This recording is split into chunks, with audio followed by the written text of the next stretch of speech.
행복한 교회에 승리하는 성도 여러분, 남가주 은혜롭교회에 오신 것을 진심으로 환영합니다. 오늘 좀 뭔가 어색하셨죠? 예, 처음에 찬양을 먼저 드렸습니다. 아무래도 제가 이 팀 켈러 목사님의 이 이야기를 같이 나누려고 하다 보니까 좀 요 시간을 더 할애하고 싶어서 앞에 멘트를 없애고 찬양을 먼저 했습니다. 그래도 이 시간을 통해서 우리가 팀 켈러 목사님의 그 기도책을 우리가 함께 나누면서 또 귀한 또 기도의 자리, 말씀의 자리, 은혜의 자리로 나아가기를 소망합니다. 여러분들은 기도할 때 어떤 마음이 드십니까? 내가 하는 기도를 과연 하나님께서 들으실까? 나의 기도에 응답해 주실까? 이런 것들에 대해서 혹시 고민해 본 적이 없으십니까? 우리가 흔히 하는 말들 중에서 기도는 하나님과의 대화라고 말씀을 했는데, 어떨 때 보면 우리는 우리의 말만을 하염없이 쏟아내고 하나님의 음성은 제대로 듣지 못하고 지나갈 때가 너무나 많이 있는 것 같습니다. 우리가 매일 153 기도회를 통해서 30분씩 아니면 그 이상 혹은 조금 더 적은 시간 동안에 하나님께 기도를 드리고 있는 여러분들은 기도를 통해서 하나님과 친밀한 대화를 나누고 있다고 느끼고 계십니까? 제가 부족하지만 팀 켈러 목사님의 기도라는 책을 한마디로 요약을 하자면, 기도는 하나님과 나누는 친밀한 대화가 되어야 한다는 것입니다. 저도 사람을 많이 만나는 직업에 있다가 보니까 여러 사람들과 만나서 대화를 많이 하게 됩니다.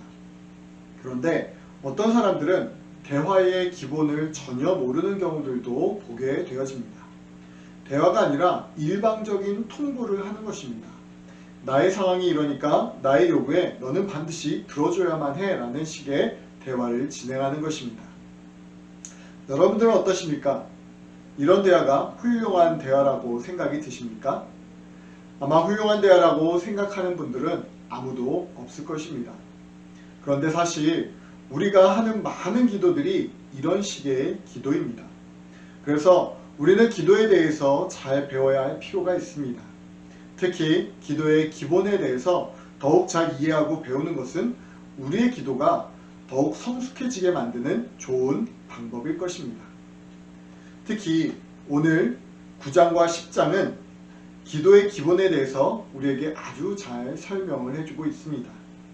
특히 9장에서 팀 켈러 목사님은 9장 초반에 기도란 무엇인가 라는 질문을 독자들에게 던지고 있습니다. 지금까지 기도에 대해서 계속 이야기를 했는데 절반도 넘은 이 시점에서 다시 독자들에게 팀 켈러 목사님은 기도에 대한 가장 원초적인 질문을 던지고 있는 것입니다. 우리가 어떤 것을 배우고 익히는데 잘못 배웠다고 한다면 가장 손쉽게 잘못된 방법을 수정하는 것은 기본으로 돌아가는 것입니다. 숫자를 모르는 사람에게 곱셈과 나눗셈을 가르칠 수 없듯이, 잘못된 기도의 방법을 가지고 있는 사람들에게 기도의 기본 원리를 다시금 강조하는 것은 우리가 기도의 올바른 방향으로 나아가도록 하는 첫걸음이 되어질 것입니다. 팀 켈러 목사님은 책의 서두에서도 밝혔지만 본인조차도 평생 기도가 힘들었다고 말을 하였습니다. 부끄러운 고백이지만 저 또한 기도만큼 힘든 것이 없는 것 같습니다. 기도의 자리를 피하고 싶을 때도 있었고 기도를 금방 포기할 때도 많이 있었습니다. 아마도 대부분의 성도님들이 저와 동일한 생각을 하셨을 것입니다. 이유는 한 가지입니다. 잘못된 방법으로 기도를 하고 있기 때문이었습니다. 또 한 가지, 팀 켈러 목사님의 말을 빌리자면 우리가 기도에 대해서 쉽게 포기하고 있기 때문이기도 합니다. 팀 켈러 목사님은 책에서 이렇게 말을 합니다. 기도는 좋든 싫든 적어도 하루에 한 번은 규칙적으로 꾸준히 작심하고 끈질기게 드려야 한다고 말을 하고 있습니다. 네, 그렇습니다. 기도는 끈질겨야 합니다. 이 대목을 읽을 때 저는 야곱이 생각났습니다. 우리가 기도를 할 때 얍곡 강가에서 천사와 씨름하던 야곱처럼 한바탕 씨름을 해야 할 때가 있습니다. 어떨 때는 기도가 고된 노동처럼 느껴질 때도 있고, 또 때로는 기도의 자리가 우리에게 뼈아픈 고통으로 다가오기도 합니다. 그리고 또 어떨 때는 정말 기도를 하려고 노력을 하지만 집중이 되지 않을 때도 있습니다. 이런 여러 가지 상황 속에서 우리가 해야 될 일은 쉽게 포기하는 것이 아니라 끝까지 인내하며 끈질기게 기도의 자리 가운데 나아가야 한다는 것입니다. 마치 야곱처럼 말입니다. 왜냐하면 이 책에서 밝히고 있는 것처럼 기도가 하나님과 나누는 가장 좋은 대화가 되어지기 때문입니다. 그렇다면 하나님께서 우리에게 어떻게 말씀을 하고 계실까요? 바로 성경을 통해서 우리에게 말씀하십니다. 그래서 패커는 습관적으로 기도에 들어가기 전에 성경을 읽고 본문이 하나님에 대해 무엇을 알려주는지 깊이 생각하며 거기서 얻은 깨달음을 찬양으로 이어가야 한다고 말을 하면서 하나님을 아는 일에 이만큼 중요한 도구도 없을 것이라고 덧붙였습니다. 맞습니다. 우리는 말씀과 기도를 통해서 하나님과 진실된 대화를 나눌 수 있고 또 하나님과 나 사이에 친밀한 상호작용을 일으킬 수 있습니다. 그래서 말씀이 없는 기도가 우리를 고통스럽게 하고 우리가 하나님과의 거리를 손쉽게 멀게 하기도 하고 손쉽게 기도의 자리를 포기하게도 만드는 것입니다. 그래서 우리는 기도를 할 때 끈기를 가지고 해야 하는 것입니다. 그렇다면 기도에는 어떤 요소가 들어가야 할까요? 첫째로 반드시 예수님의 이름으로 드려야 합니다. 팀 켈러 목사님은 기도는 아버지 하나님 나갈 수 있는 참 아들이신 예수님이 헤아릴 수 없이 큰 희생을 치르셨고 성령님이 거룩한 자녀의 신분을 내면에서 규정하신 덕분에 우리에게 거저 주어진 선물임을 가슴 깊이 인식하고 감사하는 행위가 되어야 한다라고 말합니다. 그리고 두 번째로 기도할 때는 온 마음을 다해야 합니다. 특별한 감정을 품고 하나님께 나아가야 한다는 것입니다. 그리고 세 번째로 기도는 우리의 연약함을 인정하는 귀한 시간입니다. 기도를 드린다는 것은 자신의 참담한 실상이 앞으로도 변할 여지가 없어서 무엇하든 온전히 하나님을 의지할 수밖에 없음을 받아들인다는 것을 고백하는 시간입니다. 솔직하게 하나님께 우리의 연약함을 드러내고 온 마음을 다해서 하는 기도가 하나님께서 원하시는 기도가 되어진다는 것입니다. 그렇다면 우리가 기도를 통해서 얻게 되어지는 선물은 또 무엇일까요? 기도는 우리로 하여금 새로운 시각을 열어줍니다. 자기 중심적인 시각이 아닌 하나님을 향한 시각으로 우리의 시선을 돌이키게 되어지게 하는 것이 바로 기도인 것입니다. 또한 우리가 기도를 드리면 하나님과 영적인 연합을 이룰 수 있습니다. 우리가 흔히 그리스도와 연합한다라는 표현을 하는데 이건 역시 기도를 통해서 얻을 수 있는 결과물이자 선물인 것입니다. 마지막으로 기도는 하나님의 임재를 경험하게 해주는 놀라운 도구가 되어집니다. 여러분들도 기도를 하다가 보면 이런 경험들을 하게 될 것입니다. 그러나 우리가 기도를 멈추게 되면 또다시 우리의 시선은 하나님이 아닌 내 자신을 바라보게 되어지고 하나님을 떠나 하나님의 임재에 무감각해져 버리게 될 수도 있습니다. 마지막 때에 우리가 주님의 음성을 듣고 반응하기 위해서 우리는 먼저 하나님의 음성을 분별할 수 있어야 하는데 이것 또한 우리가 기도할 때만 가능해지는 것입니다.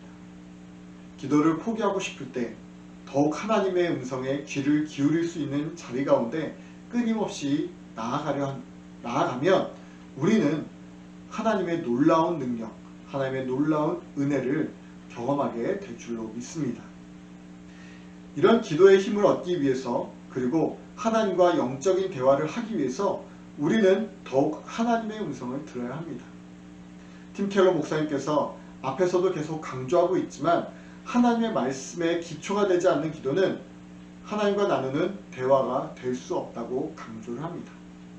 기도가 하나님과 나누는 대화가 되려면 규칙적으로 성경을 깊이 묵상하고 그분의 거룩한 음성을 듣는 과정이 필수적으로 있어야 한다고 말을 합니다. 그래서 10장에서는 한 장을 통틀어서 계속해서 거듭하고 강조하고 있는 것이, 아니 이 책에서 거듭해서 강조하고 있는 것이 뭐냐면 바로 말씀을 묵상하라는 것입니다. 에드먼드 클라운이라는 사람이 이렇게 말을 했습니다. 묵상이 없는 기도는 하나님과의 교제가 빈약하고 차가워지게 만든다고 말을 하였습니다. 묵상은 적극적으로 성경을 곱씹는 행위입니다.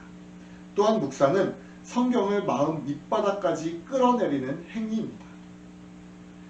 이것은 단순히 지적인 동의를 넘어서 영과 육의 변화를 이끌어내는 능력으로 작용하도록 마음 밑바닥까지 하나의 말씀이 들어가도록 하는 것을 의미합니다.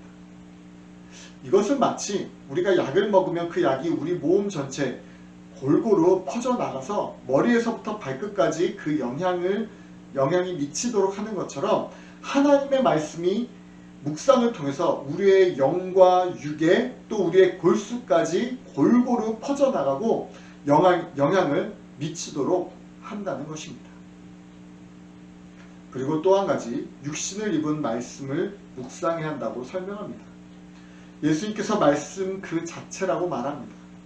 러브레이스라는 사람은 생명을 버려 희생제물이 되신 그리스도를 통해 의롭게 되었다는 사실을 묵상하는 것을 하나님의 사랑이 타오르는 불가에 앉아 몸을 녹인다라고 표현을 했습니다. 결론적으로 오늘 저는 이 9장과 10장에서 우리의 기도가 완벽할 수는 없지만 그것을 완벽해 주는 것이 바로 말씀에 대한 묵상이라는 것을 깨달았습니다. 말씀 묵상이 없는 기도는 마치 안고 없는 찐빵과도 같습니다. 표현이 조금 속돼 보일 수도 있지만 정말로 우리가 기도만 한다고 해서 하나님의 마음을 완전하게 알 수 있는 방법은 아무것도 없습니다. 그래서 우리는 반드시 하나님의 말씀을 깊이 묵상하고 또 예수 그리스도에 대해서 깊이 묵상을 해야만 하는 것입니다. 그럴 때 우리가 시냇가에 심은 나무와 같이 푸르게 되어지고 또 삶의 가뭄을 만나더라도 입이 마르지 않게 되는 놀라운 은혜를 경험하게 될 줄로 믿습니다. 기도하겠습니다. 하나님 아버지 감사합니다. 오늘 우리가 또 기도의 책을 통해서 또 하나님의 말씀의 깊이를 깨닫습니다. 하나님, 우리가 기도만 하는 것이 아니라 정말로 하나님의 말씀을 통해서 하나님과 친밀한 대화, 친밀한 교제가 일어나게 하게 해주시고 말씀과 기도의 균형 잡힌 신앙생활을 통해서 더욱더 하나님의 임재를 경험하고 하나님과 더욱더 친밀해지는 역사가 우리 가운데 일어나게 하여 주시옵소서. 더욱더 기도의 깊이가 깊어지고 말씀의 깊이가 깊어지는 우리 성도님들 되어지길 소망하며 감사하며 예수님의 이름으로 기도드립니다. 네, 이제 우리 계속해서 30분간 또 기도하는 시간입니다. 말씀을 통해서 또 기도를 통해서 더욱더 하나님과 친밀한 대화를 나눌 수 있는 귀한 시간이 되어지기를 소망하겠습니다. 감사합니다.